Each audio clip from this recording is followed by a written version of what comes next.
Assalamualaikum warahmatullahi wabarakatuh. Bertemu lagi bersama Isna. Di video ini saya akan menjelaskan mengenai fermentasi kumis yang melibatkan mikroba, asam laktat, dan kamir. Definisi kumis. Kumis adalah produk fermentasi yang berasal dari Asia Tengah dan biasanya terbuat dari susu kuda yang difermentasi dengan bakteri asam laktat dan kamir. Bahan baku utama dalam pembuatan kumis adalah susu kuda. Susu kuda merupakan susu yang memiliki daya tahan yang cukup lama tanpa melalui proses pemanasan atau pasteurisasi. Pengawetan pada susu kuda hanya dilakukan dengan penyimpanan suhu dingin. Susu kuda memiliki kandungan nutrisi. Pembuatan kumis. Kumis dibuat dengan menambahkan starter kumis yang dibuat dengan cara mencampurkan terlebih dahulu bakteri asam laktat dan kamir yang digunakan. Bakteri asam laktat yang digunakan dalam pembuatan starter kumis adalah Lactobacillus acidophilus RRAM01 sebagai bakteri probiotik, Lactococcus lactis RRAM01 dan kamir Saccharomyces cerevisiae. Inokulasi 5% starter kumis ke dalam susu kuda, pasteurisasi, dan diinkubasi selama 18 jam pada suhu ruang. Penambahan 1% ekstra rosella dilakukan sebelum kumis dikemas dalam botol atau dilakukan analisis. Analisis produk meliputi pengujian karakteristik dan nutrisi pada kumis, seperti karakteristik kimia, pH, total, asam tertitrasi, kadar air, kadar abu, kadar protein, dan kadar lemak. Dan karakteristik mikrobiologi, jumlah bakteri asam laktat. Kandungan yang terdapat dalam susu kuda. Tabel berikut merupakan komposisi susu kuda 100 gram. Air 91, energi 40, protein 2, lemak 1,1, karbohidrat 5,4. Kumis melibatkan mikroba, asam laktat, dan kamir. Bakteri asam laktat adalah kelompok bakteri gram positif tidak berspora, berbentuk bulat atau batang, memproduksi asam laktat sebagai produk akhir selama fermentasi karbohidrat, katalase negatif, oksidasi positif, mikroaeroteran, dan asidoteran. Bakteri asam laktat terbagi dalam dua golongan, yaitu bakteri homofermentatif dan bakteri heterofermentatif.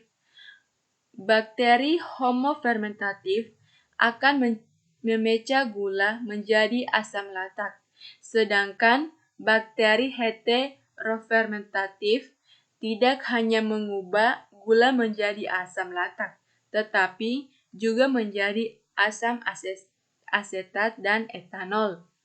Nama lain dari asam laktat adalah asam 2-hidroksi propanoat, asam A-hidroksi propanoat dengan rumus kimia CH3CHOH. Asam laktat dapat diperoleh melalui fermentasi dari limbah kubis, yaitu sayuran dan buah yang banyak mengandung air. Asam laktat murni tidak berbau, tidak berwarna, dan bersifat hidroskopis pada suhu kamar. Sifat kimia dari asam laktat diantaranya adalah larutan dalam air, alkohol, dan eter. Asam laktat tidak larut dalam kloroform, eter, disofilda, dan karbon disofilde. Sedangkan sifat asam laktat antara lain adalah berat molekul asam laktat 90 gram per mol. Densitasnya 1,2060 gram per mol. Panas pembakarannya 3,615 Joule per gram. Titik beku 16,8 derajat Celcius. Berat jenisnya 1,249 dan tekanan 14 mmHg. Kamir. Kamir merupakan jamur mikroskopis, eukariotik, dan uniseluler. Ukuran sel kamir pada umumnya lebih besar dibandingkan sel bakteri. Kamir memiliki dua mekanisme reproduksi, yaitu reproduksi seksual dan aseksual. Semua kamir dapat berkembang biak secara aseksual, tetapi tidak semua kamir dapat melakukan reproduksi seksual. Kamir yang hanya dapat bereproduksi secara aseksual masuk dalam kelas Deuteromycetes atau jamur imperfecti. Kamir melakukan reproduksi aseksual dengan cara bertunas, pembelahan langsung atau dengan hifa. Sebagian besar kamir melakukan reproduksi seksual dengan membentuk asci yang mengandung ascospora haploid dengan jumlah bervariasi antara 1 hingga 8 ascospora. Ascospora dapat menyatu dengan nukleus dan membelah seiring dengan pembelahan vegetatif. Tetapi beberapa kamir memiliki ascospora yang menyatu dengan ascospora lain. Faktor yang mempengaruhi bakteri asam laktat dan kamir. Pertama, pH. Setiap mikroorganisme mempunyai pH optimum tertentu untuk dapat tumbuh dengan cepat. pH 3,3-4 merupakan kondisi yang baik untuk pertumbuhan mikroba, terutama bakteri asam laktat seperti Lactobacillus dan Streptococcus. Prinsip dasar pengaturan pH adalah dengan pembahasan asam atau basa. Untuk bakteri asam laktat memiliki ketetapan pH 4-8. Suhu yang terlalu tinggi untuk pertumbuhan mikroorganisme maka dapat menyebabkan kerusakan terhadap enzim. Akibatnya akan mempengaruhi aktivitas enzim tersebut. Suhu terlalu rendah akan mengakibatkan aktivitas enzim tersebut terebut. Oleh karena itu, untuk mengoptimalkan pertumbuhan mikroorganisme harus dilakukan proses fermentasi pada kondisi suhu optimum. Suhu yang optimum untuk proses fermentasi antara 30-35 derajat Celcius, yaitu pada keadaan termofilik. Aerasi. Aerasi merupakan pemasukan oksigen dalam media yang dapat dilakukan dengan mengalirkan oksigen. Tujuan dari pemasukan oksigen adalah untuk mencegah terjadinya defisit oksigen selama fermentasi berlangsung. Kadar alkohol. Kadar alkohol yang terdapat pada kamir Saccharomyces cerevisiae berkisar 2% dan bakteri Lactobacillus rhamnosus berkisar 0,31%. dan juga termasuk ke dalam bakteri dengan pola fermentasinya yaitu heterofermentatif. Hasil akhir berupa asam laktat, asam asetat, etanol, dan CO2. Sedangkan bakteri Lactobacillus acidophilus dan Lactobacillus delbrueckii termasuk ke dalam bakteri asam laktat dengan pola fermentasi homofermentatif, yaitu hasil akhirnya berupa asam laktat saja. Kadar alkohol yang didapatkan berkisaran antara 0,54 sampai 0,87%. Total asam. Kandungan total asam yang terdapat pada susu kuda 0,5 sampai 0,8%, dan bakteri Lactobacillus acidophilus dan Lactobacillus delbrueckii termasuk ke dalam bakteri asam laktat dengan pola fermentasi homofermentatif, yaitu hasil akhirnya berupa asam laktat saja, yaitu berkisar antara 0,3 sampai 1,9%. Semakin tinggi total asam, maka semakin rendah nilai pH. Sebaliknya, semakin rendah total asam, maka semakin tinggi nilai pH. Total asam yaitu berkisaran antara 0,60 sampai 0,76%. Bakteri asam laktat dalam proses fermentasi kumis. Peranan bakteri asam laktat dalam proses fermentasi kumis adalah memproduksi asam laktat dan kamir, bertanggung jawab menghasilkan etanol dan karbon dioksida. Bakteri asam laktat pada kumis dapat dibedakan atas dua kelompok, yaitu 1. Bakteri homofermentatif. Glukosa difermentasi menghasilkan asam laktat sebagai satu-satunya produk. Contohnya Streptococcus, Pediococcus, Enterococcus, Lactococcus, dan beberapa Lactobacillus. Yang kedua, bakteri heterofermentatif. Glukosa difermentasikan selain menghasilkan asam laktat, juga memproduksi senyawa-senyawa lainnya yaitu etanol, asam asetat, contoh Leuconostoc, dan beberapa spesies Lactobacillus. Bakteri asam laktat yang terdapat dalam proses fermentasi kumis seperti gambar berikut. Yang pertama, Lactobacillus acidophilus. Yang kedua, Lactobacillus delbrueckii. Yang ketiga, Streptococcus lactis. Yang keempat, Lactobacillus bulgaricus. Kamir yang terdapat dalam proses fermentasi kumis. Gambar pertama yaitu Torulopis parecica. Yang kedua, Saccharomyces cerevisiae. Yang ketiga, Torulopsis homi. Sumber energi bakteri asam laktat.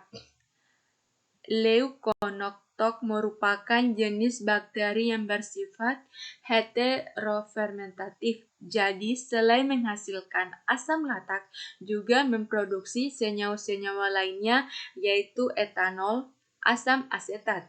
Bakteri asam laktat heterofermentatif menghasilkan asam laktat dan produk fermentasi lainnya, kebanyakan etanol, dengan rasio yang seimbang. Hal ini karena sumber energi yang mereka butuhkan didapatkan dengan mengoksidasi glukosa menjadi pirofat dan asetil fosfat melalui jalur HMP.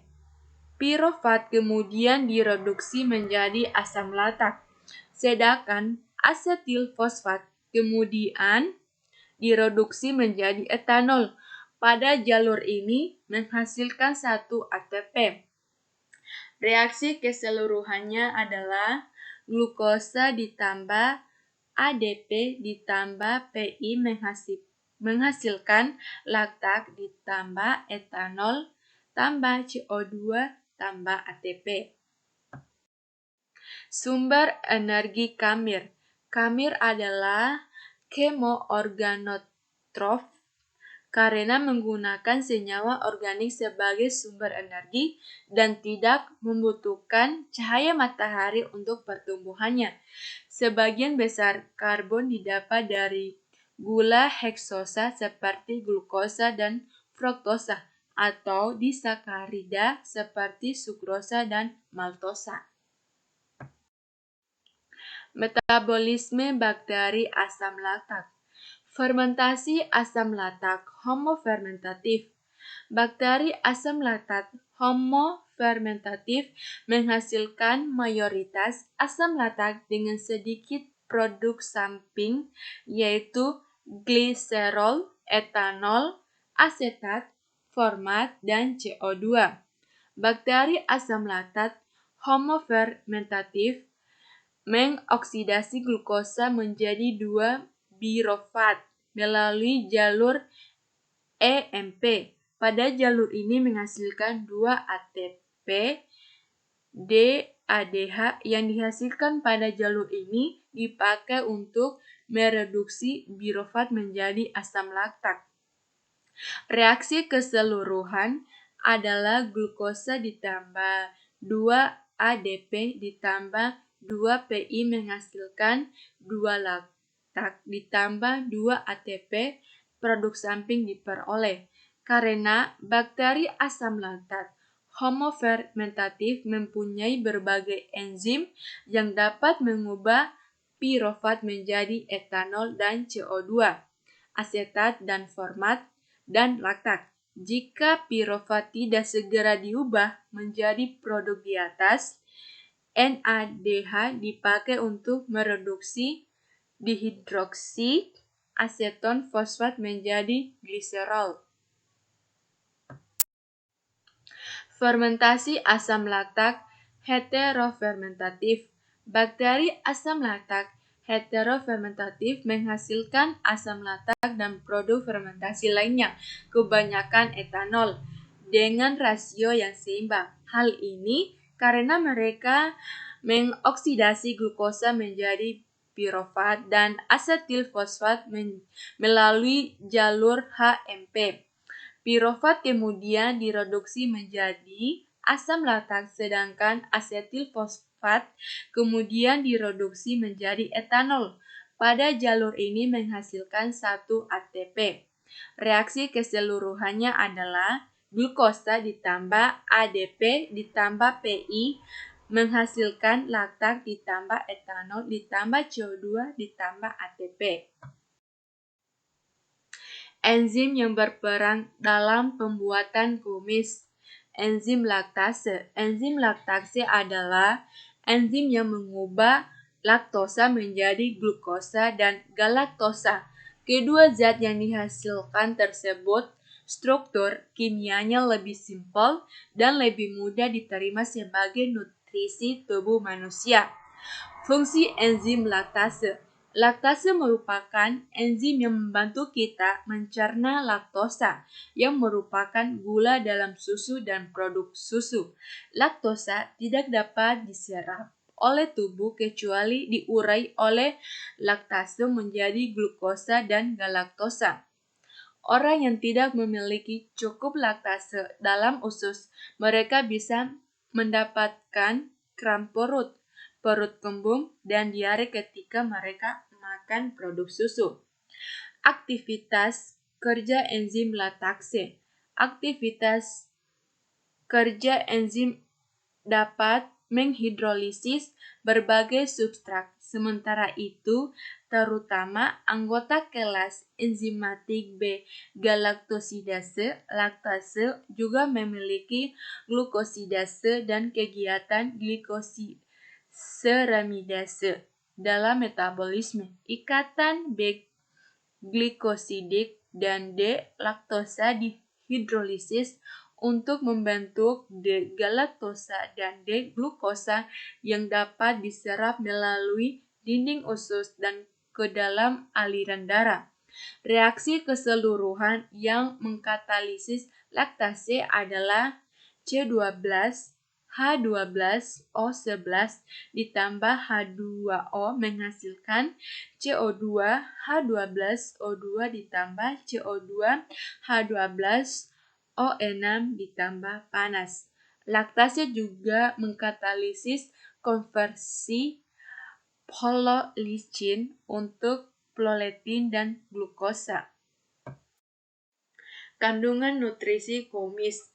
Kumis adalah produk susu kuda fermentasi yang bermanfaat sebagai pangan kesehatan karena memiliki kandungan nutrien yang tinggi, terutama laktosa sebesar 1,4 sampai 4,4%.